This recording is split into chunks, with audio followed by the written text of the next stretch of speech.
कहानी साधु की बेटी। बहुत समय पहले की बात है। एक साधु अपनी पत्नी के साथ नदी के तट पर रहता था। उन दोनों की कोई संतान नहीं थी। उनकी बड़ी इच्छा थी कि कम से कम एक संतान उनके यहाँ जरूर हो।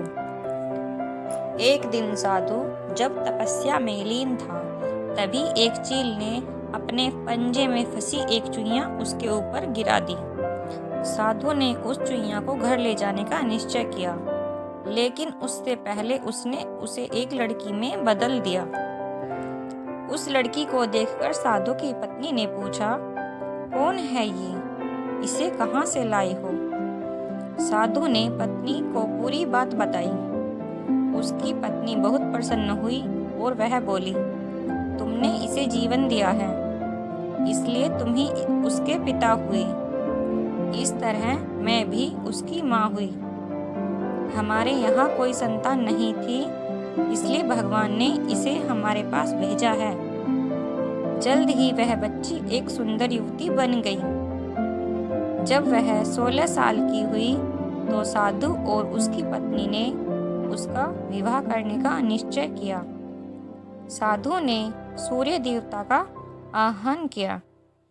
जब सूर्य देवता उसके सामने आए तो साधु ने उनसे अपनी बेटी का विवाह करने का अनुरोध किया। हालांकि लड़की को यह विचार अच्छा नहीं लगा और उसने कह दिया, क्षमा कीजिए, लेकिन मैं सूर्य देवता से विवाह नहीं कर सकती, क्योंकि वह बहुत गर्म है।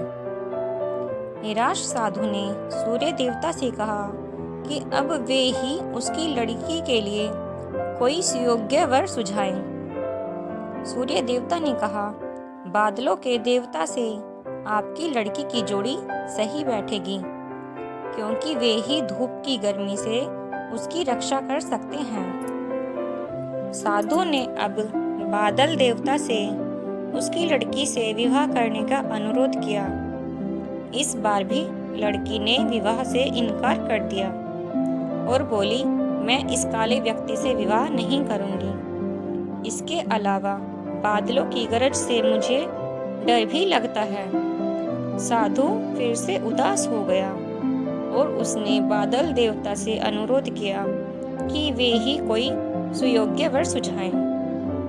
बादल देवता ने कहा, पवन देवता के साथ इसकी जोड़ी अच्छी रहेगी, क्योंकि वे आसानी से मुझे उड़ा सकते हैं। साधु ने अब पवन देवता से विवाह का अनुरोध किया। इस बार भी लड़की ने विवाह से इनकार कर दिया और बोली, मैं ऐसे अस्थिर व्यक्ति से विवाह नहीं कर सकती जो हर समय यहाँ वहाँ उड़ता रहता हो। साधु काफी परेशान हो गया। साधु ने पवन देवता से ही कोई सुयोग्य वर सुझाने को कहा। पवन देव ने जवाब दिया, पर्वतों के राजा बहुत मजबूत और स्थिर हैं। वे बहती हुई हवा को भी आसानी से रोक सकते हैं। उनसे आपकी लड़की की जोड़ी सही बैठेगी। साधु अब पर्वतराज के पास गया और उससे उसकी लड़की के साथ विवाह करने का अनुरोध किया। हालांकि इस बार भी लड़की ने विवाह करने से इनकार कर दिया और कहा, मैं ऐसे किसी व्यक्ति से विवाह नहीं कर सकती जो इतना कठोर और ठंडा हो। लड़की ने साधु से किसी नर्म वर्ग को खोजने को कहा।